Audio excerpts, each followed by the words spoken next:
안녕하세요. 저는 남들과는 조금 다른 이야기를 해볼까 해요.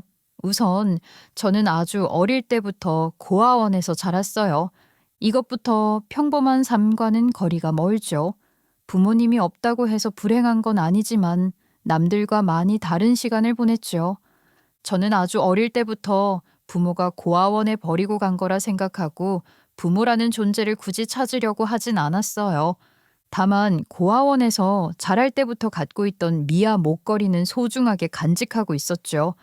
가족은 무슨 하는 생각이 컸지만 혹시 이걸로 가족을 찾을 수 있지는 않을까 하는 기대감이 있었던 것 같아요. 아무튼 저는 보편적인 삶과는 출발선부터 달라서인지 학교 다닐 때 항상 이질적인 냄새를 풍겼어요. 근데 제 소문에 고아원에 산다던데? 부모님이 안 계신데 내 친구가 쟤 맨날 고아원 있는 쪽으로 가는 거 봤대. 솔직히 깨지재하게 다니지. 학교에 부모님 한 번 찾아오신 적 없지? 저번에 소풍 갈 때도 이상한 거 입고 오던데 부모님 안 계신 거 맞나 봐. 에이, 집이 좀 못 살 수도 있잖아. 요즘 부모님 다 일 가셔서 못 오는 집도 많고. 가난한 집안이면 어떡해. 불쌍하잖아. 잘 대해줘야지. 선생님이 형편 어려운 친구 있으면 도와주라고 하셨잖아. 솔직히 같이 다니는 애들 다 가난하고 없어 보이는 건 맞잖아. 난 저런 애들 좀 별로더라. 냄새나 안 나면 다행이지. 체육복도 다 낡아서 지저분한 게 난 가까이 가기도 싫어. 거지들은 거지 냄새가 나더라. 꼭 비슷한 애들끼리 저렇게 몰려다녀. 아휴, 저런 애들은 모아서 따로 학교 세우면 안 되나? 야, 그래도 쟤는 성적도 좋잖아. 고아원에 있는데 성적 좋은 거면 대단한 거 아니야? 아무튼 다 들리게 너무 그러지 마. 가까이 안 가면 되지. 저는 초등학교 때부터 줄곧 따돌림 아닌 따돌림을 당했어요. 그나마 반에서 소외되는 애들하고 어울리면서 왕따는 면하는 정도였고 제 처지같이 어정쩡한 학교 생활을 했어요.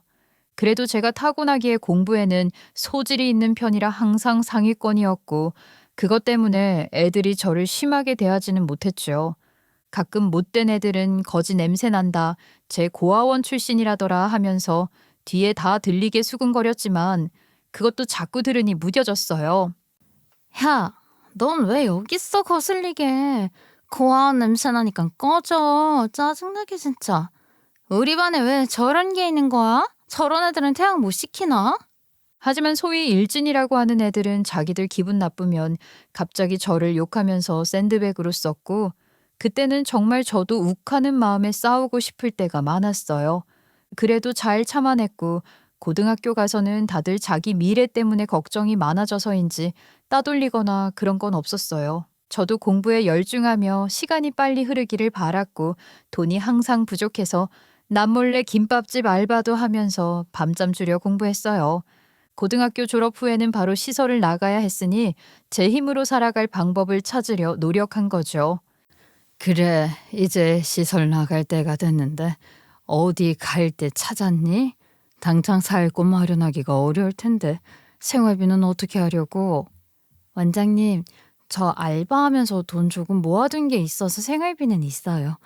여기에 지원금 나오는 곳 저금하고 계속 알바하면 생활은 될 것 같아요. 학교는 전액장학금 받고 들어가니까 기숙사 살면 되고요. 대학교 입학할 때까지만 여기 있으면 안 될까요? 그럼 잠깐 더 있다가 기숙사 가면 돼. 대견하다. 시설 있으면 위축되고 엇나가는 애들도 많은데 학교 다니면서도 열심히 하면 혼자서도 잘 살 수 있을 거야. 나가서도 자주 연락하고, 알았지? 네, 너무 감사해요. 잘 보살펴 주셔서.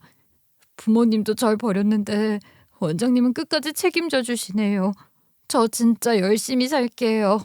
고아원 원장님이 저를 잘 챙겨주신 덕분에 엇나가지 않았고 대학 가서도 꾸준히 연락하며 의지했지요. 저는 과외 알바도 뛰고 일일 알바도 하면서 생계를 꾸려갔어요. 성인이 되었으니 꼭 늪에서 탈출하고 싶었거든요. 물론 남들 다 하는 해외여행이며 연애며 그런 건 꿈도 못 꿨고 가끔은 내 출신 처지를 비관하며 울기도 많이 울었어요. 그래도 청년 안심주택 신청해서 턱턱 붙고 공기업에도 대학 졸업하자마자 합격한 걸 보면 남들보다 일찍 고생해서 안 좋은 운을 다 당겨서 겪었나 보다 하는 생각도 했어요. 취직하고 나서 조금씩 생활이 안정돼 갔고 우연히 사업 홍보 업무를 맡게 됐는데 그때 예비 남편을 알게 되었어요. 예비 남편은 큰 광고 회사 팀장이라 업무 중에 자연히 친해졌어요. 일정 확인하셨죠? 좀 빡빡하긴 한데 그때까지 바로 보내주셨으면 해요. 저희도 윗선에서 자꾸 압박이 들어와서 어쩔 수 없네요. 솔직히 일정이 빠듯하긴 하네요. 이 안에 이걸 다 하라고 하시면 직원들 힘들긴 할 텐데. 그쵸. 죄송해요. 근데 저희도 어쩔 수 없어서 부탁 좀 드릴게요. 그럼 일 끝나고 저랑 저녁 함께 하시죠? 저녁 정도는 사주셔야 하는 거 아닌가요? 팀원한테 다 사달라고 하면 부담스러우실 테니 저랑 저녁 먹어요. 전 그때 예비 남편이 저한테 호감이 있다는 걸 전혀 눈치채지 못했고 순수한 마음으로 저녁을 사줬어요. 그 뒤로 예비 남편은 얻어먹었으니 자기가 산다며 또 약속을 잡았고 그렇게 점점 자주 만나게 되면서 자연스럽게 만나게 되었죠. 서로 이 사람이면 결혼해도 되겠다는 생각을 했던 건지 결혼 얘기도 금방 오가게 되었어요. 전 제 출신을 속일 수 없어서 솔직하게 말했죠.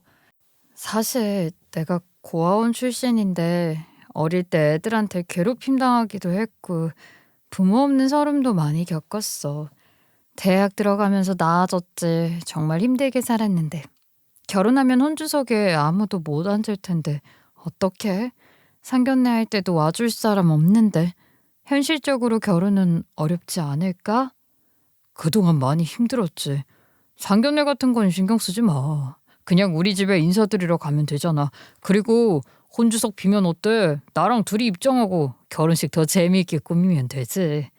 여태 혼자 버티느라 얼마나 힘들었어. 나랑 같이 살자. 내가 잘해줄게. 예비 남편은 제 이야기를 듣더니 손을 잡으면서 펑펑 울었어요. 저보다 소녀 같은 감성을 가진 남자라 우는 걸 보니 안쓰럽기도 했고 이런 사람이면 결혼해도 될 것 같다는 확신이 들었어요. 근데 또 문제가 있었어요. 예비 남편이 알고 보니 중소기업체 회장님 둘째 아들인 거예요. 우리 아버지는 지금 기업 운영하시거든. 되게 크진 않은데 솔직히 말하면 이것저것 사업 확장하면서 연매출 500억대 사업체 운영하고 계셔. 내가 일하는 마케팅 회사도 아버지가 사업을 확장하면서 차린 회사거든. 나중에 그 회사 맡으려고 일하는 중이야. 부담스러울까봐 말 안 하려 했는데 속이면 안 되니까. 뭐? 회장님 아들이었어? 그럼 나처럼 부모님도 안 계시고 별 볼 일 없는 사람은 더 싫어하실 텐데. 암만 중소기업이라도 회사 여러 개 운영할 정도면 대단하신데 내가 그런데 인사드리러 가도 돼?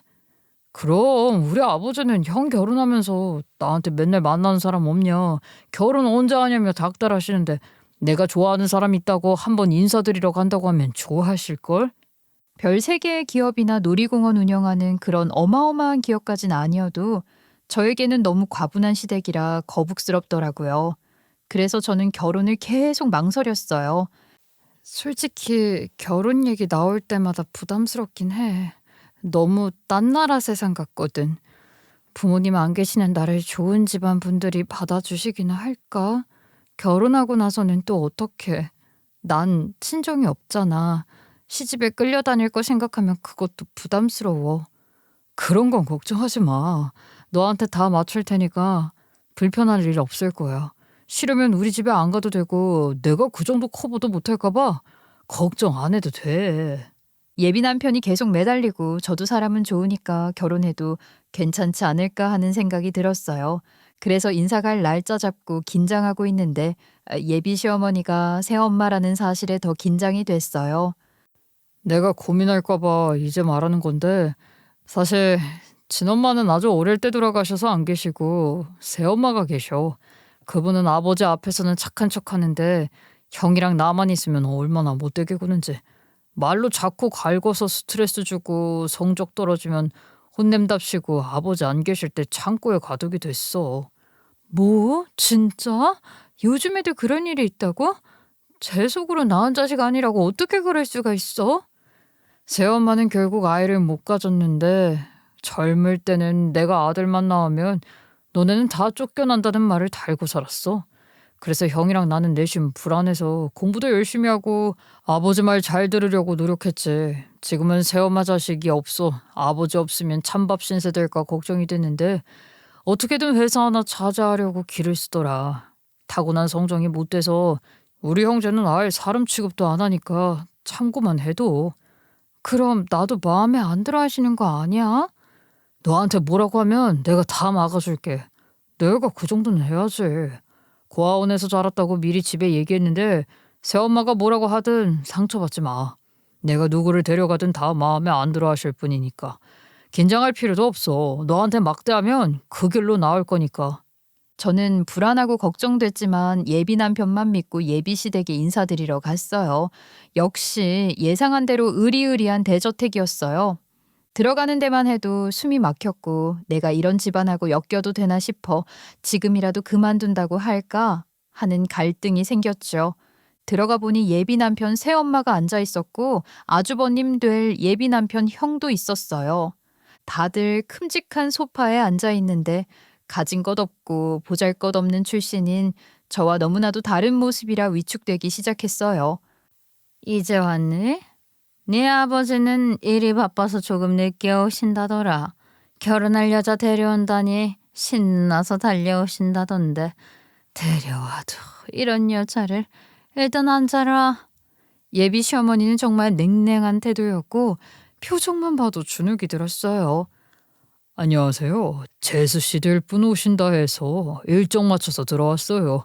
한국 들어올 일이 있어서 마침 시간 맞춰 재수 씨 될 분 보러 왔죠. 얼른 앉으세요. 너무 불편해하지 마시고 잠깐 인사하고 가시면 돼요. 예비 아주버님은 해외에서 경영 수업 받는 중인데 외국인하고 결혼했어요. 예비 시어머니랑 달리 싹싹한 성격이었고 자상하게 대해줘서 고맙더라고요. 하지만 예비 시어머니는 저를 위아래로 훑어보며 사납게 쳐다봤고 못 볼 걸 봤다는 표정이라 상처받았죠. 뭐 얘기는 들었는데 직접 보니 더 별 볼 일 없네. 둘째가 많이 좋아하는 아가씨라고. 공기업 다닌다고 하던데 어디 다녀? 공기업이면 그래도 공부는 좀 했나 봐. 대학교는 괜찮은데 나왔긴 하더만 뭐 그렇게 대단한 것도 아니고. 아, 네. 학교 다닐 때 공부는 그럭저럭 했고요. 한전 다니고 있어요. 학교 졸업하고 나서 바로 운 좋게 취직이 돼서 꾸준히 일했어요. 그럼 지금 사는 집은 있나? 보아하니 아직 모은 돈도 많지 않아 보이는데. 집 한 채나 있겠어? 제가 청년지원주택에 살고 있거든요. 운 좋게 연장도 계속돼서 오래 살고 있어요. 저도 제 집 하나 마련하려고 돈은 모으고 있는데 집안 차이가 많이 나서 성에 차진 않으실 거예요. 그래도 도움 안 받고 결혼할 만한 돈은 모아뒀어요. 돈 모아봤자 얼마나 있겠어. 우리 집안 얘기는 대충 들었지. 모아봤자 우리한테는 세 발의 피지. 나이도 비슷하고 뭐 나쁠 건 없는데 결혼할 마음이 있는 건 맞지? 왜 이렇게 사람이 주눅이 들어있어? 죄지었니? 내가 너 잡아먹어? 네? 그게 무슨 말씀이신지. 그냥 조심스러워서요. 결혼할 마음이 있으니 여기 왔죠. 예비 시어머니는 처음부터 반말을 찍찍하면서 호구조사를 시작하는데 영 기분이 별로였어요. 이런 사람을 밉든 좋든 시어머니로 모셔야 한다는 게 부담이 많이 되더라고요.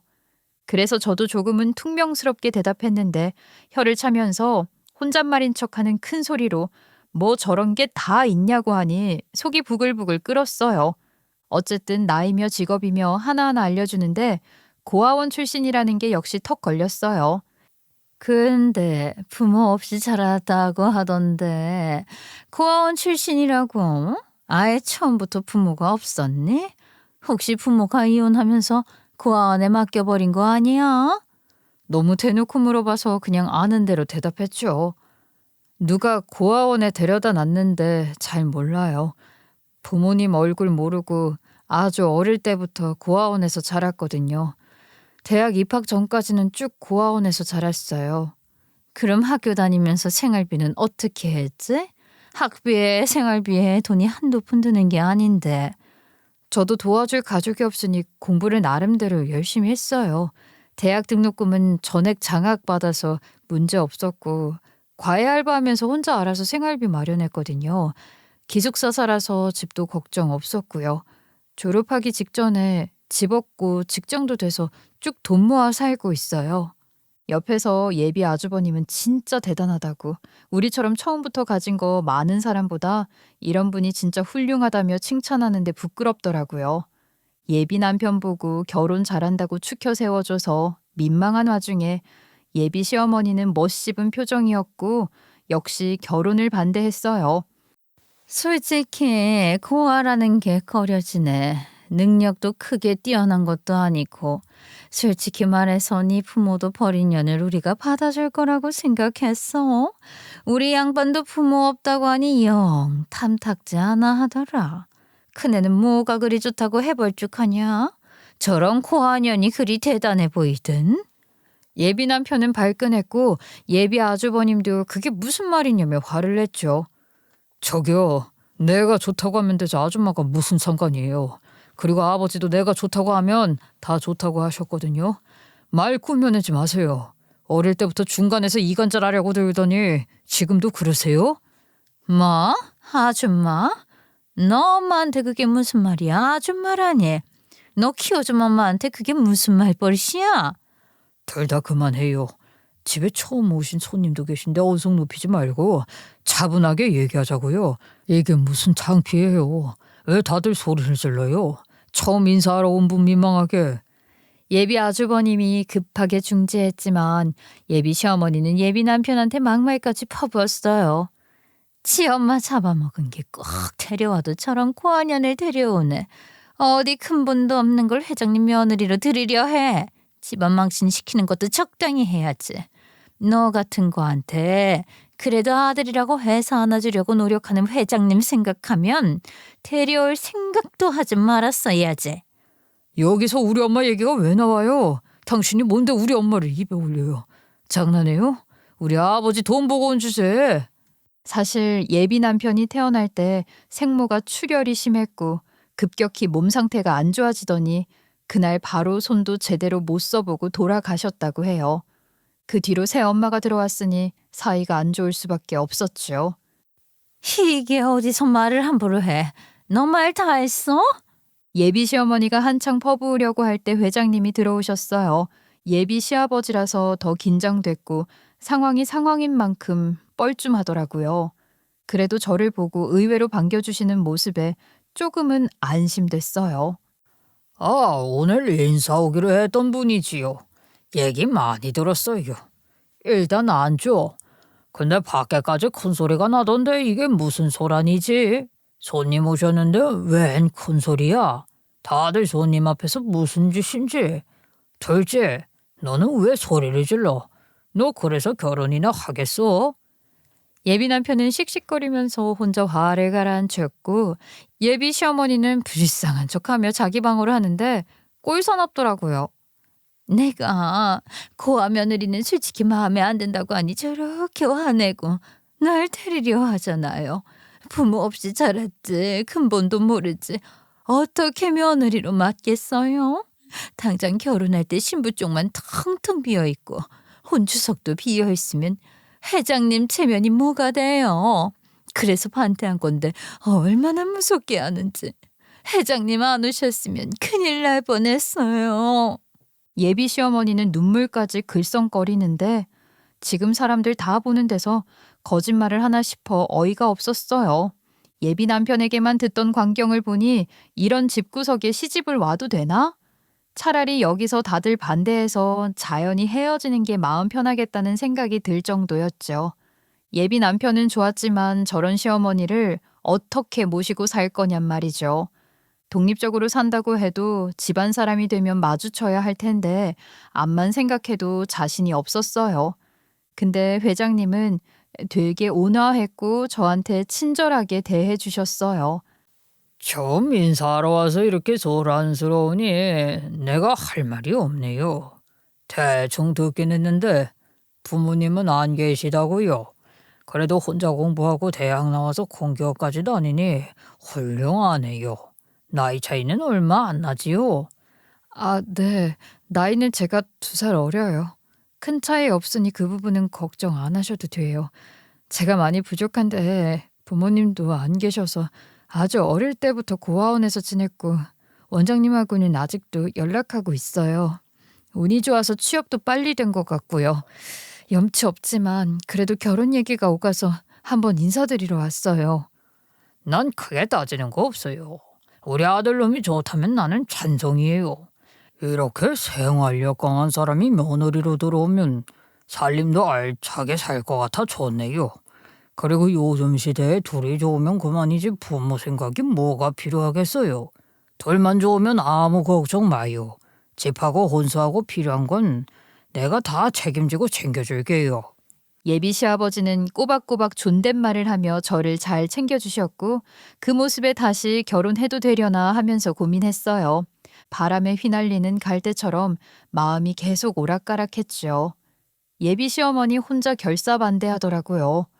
회장님 앞이라고 말을 조금 순화하는 것 같았지만 저에겐 상처가 될 말을 퍼부었어요. 회장님, 근본도 모르는 이런 애를 어떻게 며느리로 맞아요. 예전 같으면 고아라고 하면 천하다 해서 아예 이 집에 발도 못 붙였을 텐데 이런 기업 며느리로 맞지 않는 건 사실이잖아요. 암만 자기들끼리 좋다고 해도 그게 몇 년이나 가겠어요? 제가 만나보니 사람 됨됨이도 잘 모르겠고 좀 이건 아닌 것 같아요. 저만 좋으면 됐지 무슨 상관이에요. 아무 자격도 없으면서 입만 살아서는. 누가 뭐래도 전 이 사람하고 결혼할 거니까 그리 아세요. 넌 뭘 그렇게 자꾸 소리를 지르니? 회장님 앞에서? 회장님 체면 생각하면 조용히 해야지. 마음에 안 든다고 다 큰 어른이 소리만 지르면 돼? 이게 누구 때문인데 그쪽만 아니었어도 이럴 일 없거든요. 한두 번도 아니고 매번 앞에서는 착한 척 뒤에서는 개무짓은 다 하고 돌아다니는 게.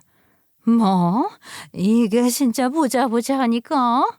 예비 시어머니가 계속 긁어대자 예비 남편이 열받아서 받아쳤고 다시 시끌시끌해졌어요.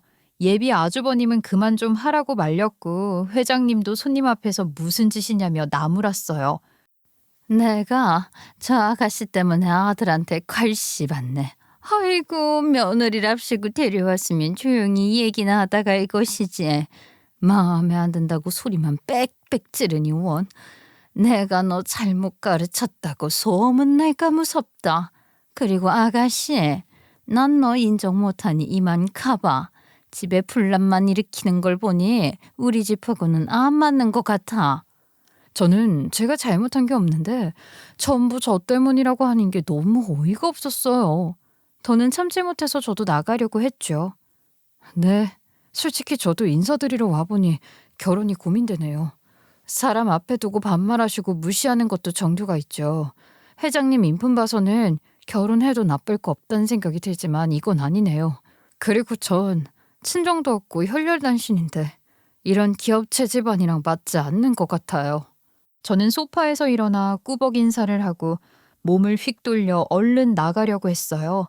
그때 탁자에 발이 걸려 넘어졌고 속으로 욕하면서 창피해 하는데 예비 시어머니가 피식 웃으면서 하다 별짓을 다 한다고 중얼거리는 소리가 들려 더 짜증이 났어요.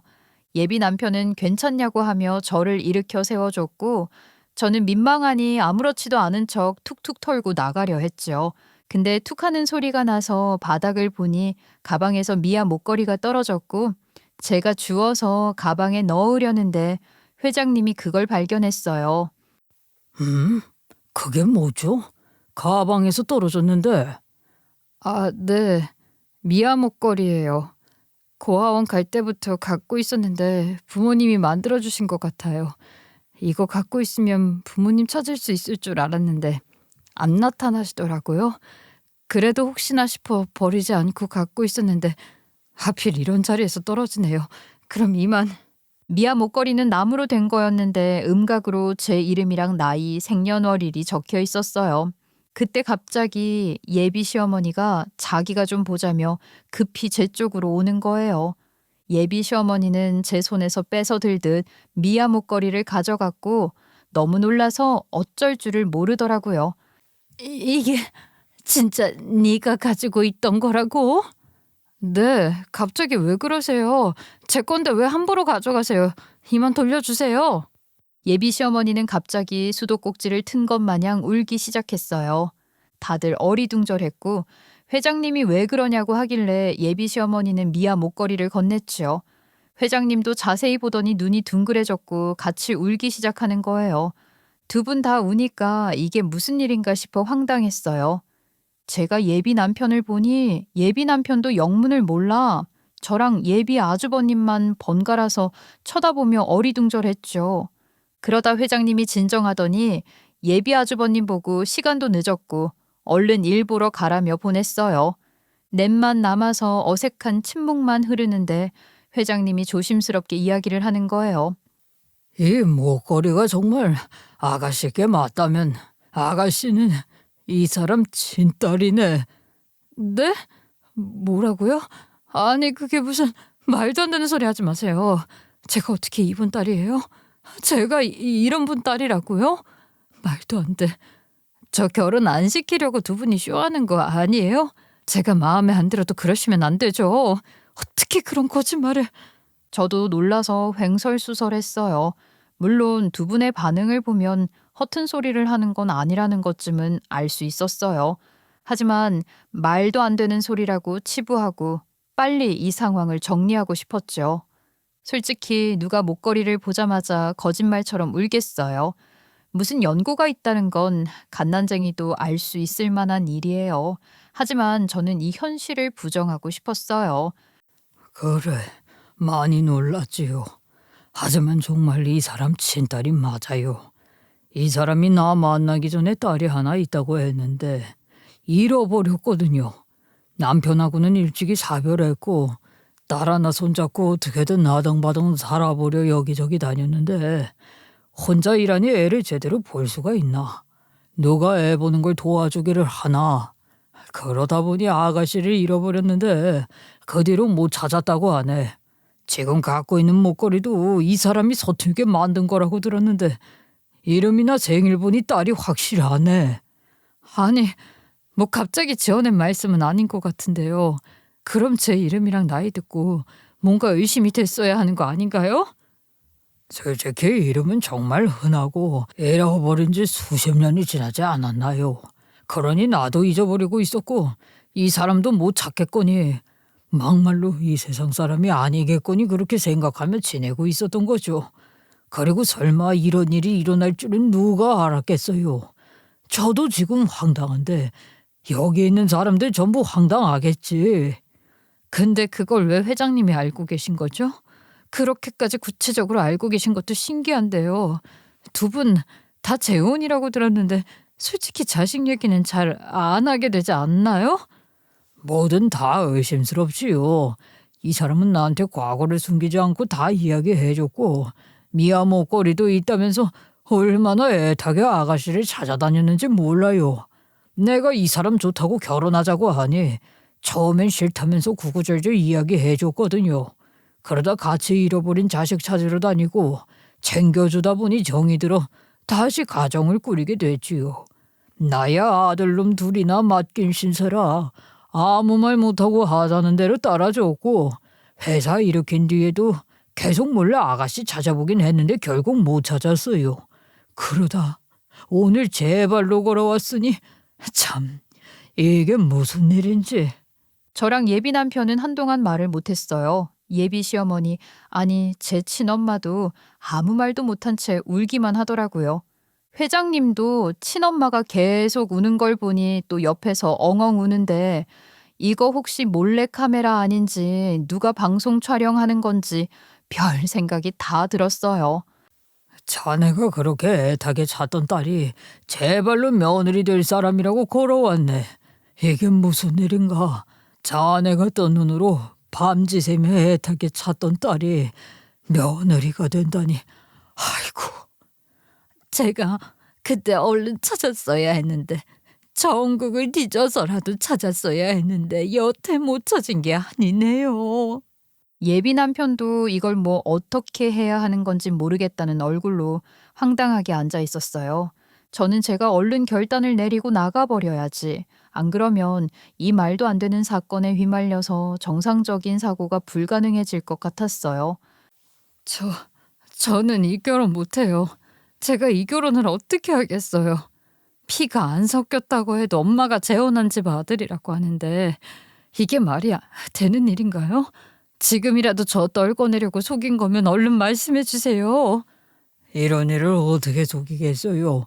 우리도 아가씨 찾으려고 온 동네를 다 뒤져봤는데 누가 왜 신고를 안 하고 그냥 고아원에 갖다 준 건지 모르겠지만 신고만 해줬으면 바로 찾았을 텐데 이렇게 갑자기 우리 눈앞에 나타날 줄은 누가 알았겠어. 아이고. 친엄마도 본인이 제가 남편 둘째 아들하고 딸이 결혼한다고 찾아왔으니 얼마나 기가 막히겠어요. 제 입장에서도 기가 막히죠. 결혼할까 말까 망설이다. 그래도 믿고 인사나 드려보려 온 자리에서 갑자기 친엄마를 찾게 되고 회장님 집안 식구들 입장에서도 너무 어이가 없었을 거예요. 집안 막내 아들 장가 보낸다 생각했는데 이게 무슨 일인지. 저는 결혼 못해요. 이렇게 얽혀서 무슨 결혼을 하겠어요. 차라리 결혼 안 한다고 강하게 밀고 나갔더라면 좋았을 텐데. 아무튼 저는 결혼 못해요. 못하니까 그렇게 아세요. 오빠한테는 미안하지만 난 진짜 결혼 못해. 내가 어떻게 결혼을 해? 저는 그 길로 도망쳤어요. 바로 그 집에서 뛰쳐나갔고 회장님이 절 붙잡으려 했지만 잡지 못하셨죠. 예비 남편은 어쩌면 친오빠처럼 따랐어야 했을 사람이었고 애초에 만나지 않는 게 더 나았을 사람이었다고 생각해요. 그 뒤로 충격을 많이 받았는지 우리 둘은 더는 연락하지 않았어요. 제가 그 집에서 나올 때도 전 예비 남편은 저를 쫓아오지 않았고 한마디도 입도 뻥긋 못하더라고요. 저는 주말 내내 뜬 눈으로 밤을 지새웠고 일단 회사에 안 나갈 수는 없으니 반은 정신이 나간 상태로 출근했어요. 저기 무슨 일 있어? 오늘 왜 그래? 실수도 작고 눈밑도 시커멓고 사람이 멍한 게 어디 아파 보여. 무슨 큰일이라도 있던 거야? 자꾸 이러다가 팀장님이 난리치겠다. 일 못하겠으면 나한테 대충 넘기고 앉아있다가 퇴근해. 전에 내일 많이 도와줬잖아. 무슨 일은 아니고 그냥 잠을 못 잤어. 그래서 집중이 안 되네. 얼른 쉬어. 휴게실 가서 커피도 자주 마시고. 오늘은 그나마 한가한 편이잖아. 팀장님도 자주 자리 비우는 거 보면 할 일 많지도 않고. 많이 안 좋아 보이는데 무리하지 마. 그 뒤로 옆에서 동료가 눈치를 챌 정도로 제 몰골이 말이 아니었어요.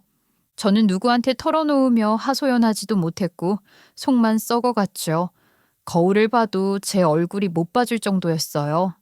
며칠 내내 회사에서도 멍하고 집에서도 멍하니 있으며 시간을 어떻게 보냈는지 몰라요. 그날은 정신이 좀 돌아왔었고 회사 휴게실에서 커피나 한 잔 마시는데 모르는 번호로 전화가 왔어요. 여보세요? 누구세요? 상대 쪽에서는 아무 말을 안 했고 저는 누구냐고 몇 번 물은 뒤 그냥 끊으려 했어요. 근데 친엄마더라고요.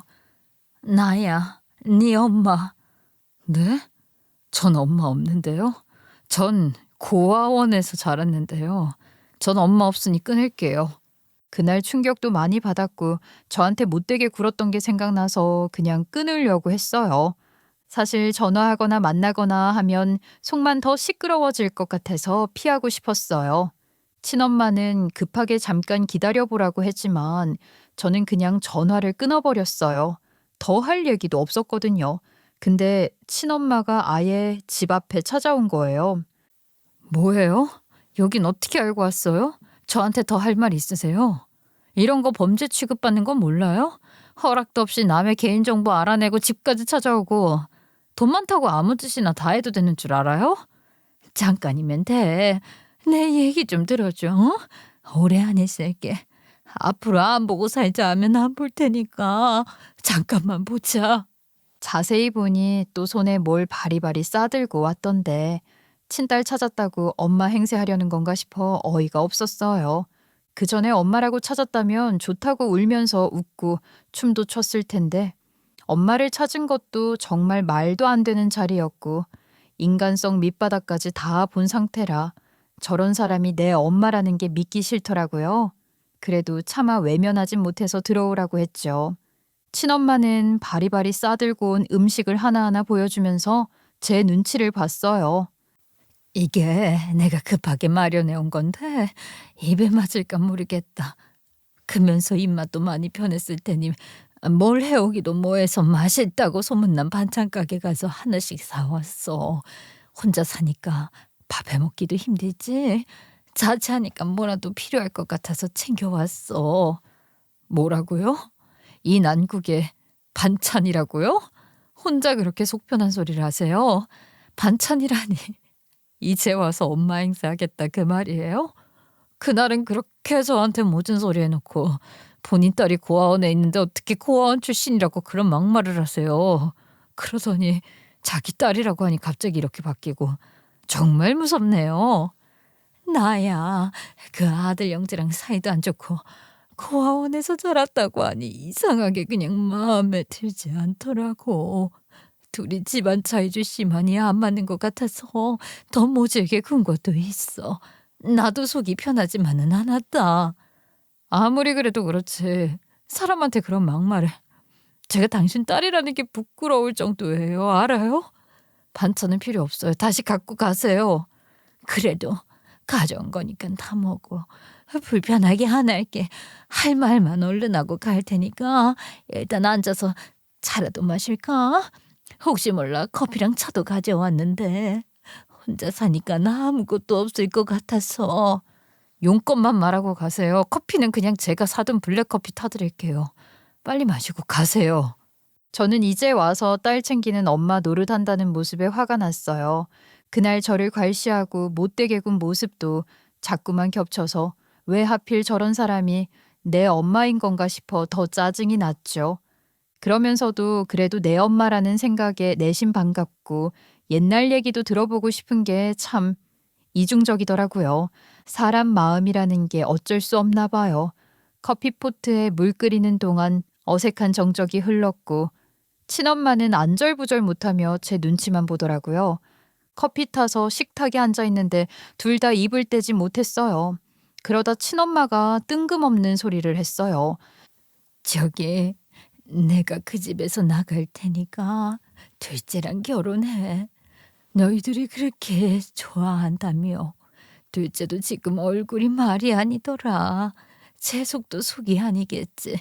내가 너희들 갈라놓은 거잖아.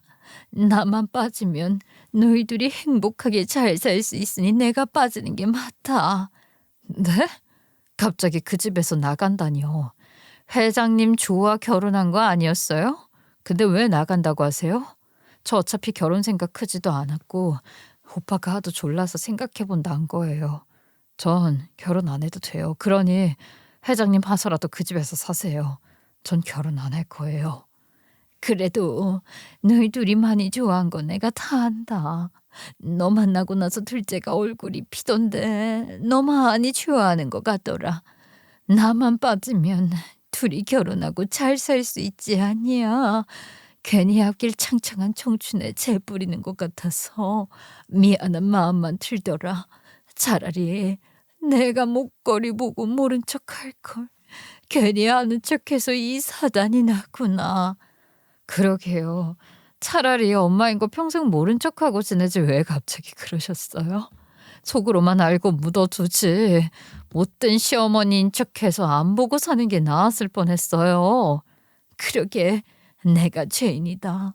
그래도 너희들은 살 날이 얼마나 많이 남았냐. 다 늙어서 저물어가는 내 생각만 해서는 안 되지. 어차피 회장님 아들들이 날 처음부터 지금까지 싫어했는데 잘 됐다. 내가 나갈 테니 꼭 둘째랑 결혼해라. 그런 좋은 집안에 시집가야 너도 평생 고생 안 할 거 아니냐. 그냥 둘이 결혼해서 행복하게 살아. 난 앞으로 그 집에서 사라지면 돼. 그리고 너한테 모질게 굴고 여태 못 챙겨줘서 미안하다. 용서해다오. 아무튼 결혼은 제가 알아서 할 일이고요. 그건 제가 결정할 일이니까 관여하지 마세요. 그리고 기왕 이렇게 마주보게 됐으니 물어보는 건데 진짜 날 버린 거 아니에요? 그냥 잃어버린 거예요? 나 고아원 갖다 놓고 이제 와서 미안해서 괜히 잃어버렸다고 하는 거 아닌가 싶어서요. 실종 신고 하나 안 했어요?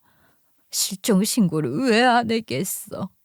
너 찾으려고 온 천지를 다 돌아다녔는데 회장님 만난 뒤에도 계속 너 하나 찾아보려고 온 동네를 다 뒤져봤어. 그래도 이상하게 못 찾겠더라. 경찰에 신고하고 전단지 뿌리고 해도 결국엔 나타나지 않았어. 누가 왜 널 고아원에 데려다 줬는지는 모르겠다만 이제라도 찾아서 그저 고맙다. 전 별로 반갑진 않거든요. 근데 진짜 버린 거 아니에요? 그것만 아니면 됐어요. 난 지금까지 부모가 날 버렸다는 생각만 들면 비참해져서 견딜 수가 없었거든요. 내가 상상한 부모 모습은 이게 아니지만 그래도 버린 것만 아니면 됐어요. 정말이야 믿어줘. 내가 내 속으로 낳은 자식을 어떻게 버리겠어. 내가 널 어떻게 버려. 절대 아니니까 그건 꼭 믿어줘야 해. 만약 내가 널 버렸으면 회장님한테 굳이 딸이 있는데 잃어버렸다는 말을 해겠어? 그날도 미아 목걸이를 보고 굳이 아는 척 하지도 않았겠지. 반가운 마음에 나도 모르게 추태를 부렸지만 애타게 찾던 네가 내 눈앞에 나타나서 그랬어. 일부러 너 곤란하게 하려던 건 아니야. 아무튼 결혼은 어차피 안 할 거니까 자꾸 나간다 어쩐다 하지 마세요. 집 나가면 회장님은 어쩌고요. 그리고 시집 갔으면 그냥 다 잊고 자라면 되지.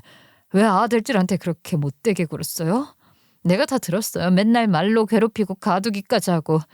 자식 잃어버린 부모 입장에서 남의 자식을 그렇게 대할 수가 있냔 말이에요. 그러게 내가 왜 그랬을까? 아마 내 자식은 잃어버려서 어디에 있는지도 모르는데 이 집 아들들은 편하게 잘 먹고 잘 사는 게 배가 아파서 그랬나 보다. 엄마도 없는데 가정부 있지. 비싼 과외도 몇 개나 적적하지. 그러니 괜히 심술이 났던 것 같아. 그게 쌓이고 쌓이다 보니 애들이 다 클 때까지 계속 이어진 것 같네. 아무리 그래도 그건 정말 할 짓이 못 되잖아요. 남의 집 눈에 피눈물 나게 했으면 내 자식 찾았다고 이렇게 반찬 싸들고 오는 것도 참. 난 도대체 어떻게 해야 해요? 지금 되게 혼란스럽거든요. 어쨌든 그냥 살던 대로 사세요. 집 나가면 그것도 저한테 부담인 거 모르세요? 나 때문에 날 낳아주신 분이 집을 나갔다고 하면 그 무게를 또 어떻게 짊어지라고요. 그래 내가 죄인이다.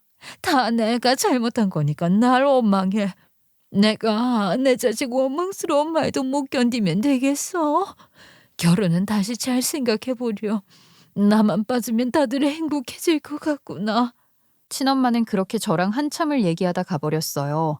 저는 그래도 제가 버림받은 게 아니라는 것만 해도 다행이라고 생각했죠. 다만 여전히 머리는 복잡했어요. 결혼이라는 걸 겨우 해보겠다 마음 먹었더니 말도 안 되는 일이 일어났으니까요. 전 친엄마가 집을 나가든 말든 결국에는 결혼하지 말자는 쪽으로 마음이 기울었고 전 예비 남편도 계속 연락이 없어서 이걸로 다 끝났다고 생각했어요. 그러다 갑자기 회장님이 울면서 연락을 하셨어요. 저기 잘 지냈어요. 내가 도대체 이 일을 어떻게 해야 할지 몰라서 전화했어요. 저 책인 거 알지만 자꾸 눈물이 나서 울면서 얘기할까 전화 안 하려고 했는데 나 혼자서는 정말 감당하기가 어렵네요. 네? 왜 그러세요? 무슨 일이 있나요? 그게 우리 둘째가 충격을 많이 받았는지 며칠 방에만 처박혀 있더니 갑자기 외국으로 나갔다고 해. 지가 모은 돈으로 나가서 뭘 어떻게 아는 것 같은데 회사에는 급한 일정이 있어 출국한 거라고 둘러댔지만 이러다 영영 안 돌아오면 나는 어쩌나 싶고 당장 회사는 어쩌나 싶고. 오빠가 외국으로 나갔다고요? 나간 뒤로 연락이 없어요? 그래요. 난 지금 하루아침에 부인도 잃고 자식도 잃고 이게 무슨 일인가 싶어요. 큰아들은 기다리면 올 거라 하지만 둘째 놈 성격도 보통은 아니거든요. 이러다 영영 외국 나가서 소식도 없이 안 들어오면 어쩌나 싶고 연락이 안 되지요. 네, 그날 이후로 아무 소식이 없어요. 그럼 저 낳아주신 분도 집을 나갔다는 말씀인가요? 지금 나랑 협의 이혼 중이에요. 난 그래도 부부연은 끊지 않았으면 했는데 본인이 못 견디겠다고 자기 때문에 여러 사람이 인생 망쳤다며 이혼하자고 해서 할 수 없이 절차 밟고 있어요. 자기가 이제라도 벌 받겠다며 헤어지자는데 도대체 이걸 어떻게 해야 하는 건지. 인생사가 참 아이러니하네요. 그 뒤로 회장님도 친엄마도 전 예비 남편도 모두 연락하지 않았고 아예 모르던 사람처럼 연 끊고 사는 중이에요. 두 분이 이혼했는지 어쨌는지는 모르겠지만 저는 이제 어떻게 살아가야 할지 모르겠네요. 너무 막막한 마음에 익명으로 하소연하고 싶어 사연 보냈습니다. 말도 안 되는 일이지만 이렇게라도 털어놓으니 속은 시원하네요.